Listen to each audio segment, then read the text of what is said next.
పార్టీకి రాజీనామా చేయకుండా మంత్రి పదవి ఇచ్చినప్పుడు గవర్నర్ ద్వారా తప్పుడు ప్రమాణ స్వీకారం చేపించినప్పుడు యాంటీ డిఫెక్షన్ మీకు గుర్తు రాలేదా అని అడుగుతున్నా.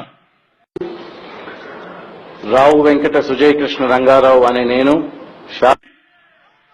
పార్టీకి రాజీనామా చేయకుండా మంత్రి పదవి ఇచ్చినప్పుడు గవర్నర్ ద్వారా తప్పుడు ప్రమాణ స్వీకారం చేపించినప్పుడు యాంటీ డిఫెక్షన్ మీకు గుర్తు రాలేదా అని అడుగుతున్నా.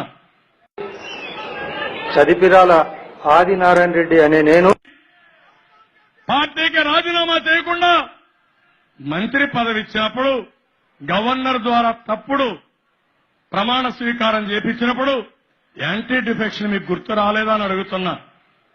నేను ఎన్ అమర్నాథ్ రెడ్డి అనే నేను పార్టీకి రాజీనామా చేయకుండా మంత్రి పదవి ఇచ్చినప్పుడు గవర్నర్ ద్వారా తప్పుడు ప్రమాణ స్వీకారం చేపించినప్పుడు యాంటీ డిఫెక్షన్ మీకు గుర్తు రాలేదా అని అడుగుతున్నా. నేను భూమా అఖిల ప్రియ అనే నేను పార్టీకి రాజీనామా చేయకుండా మంత్రి పదవి ఇచ్చినప్పుడు గవర్నర్ ద్వారా తప్పుడు ప్రమాణ స్వీకారం చేపించినప్పుడు యాంటీ డిఫెక్షన్ మీకు గుర్తు రాలేదా అని అడుగుతున్నా.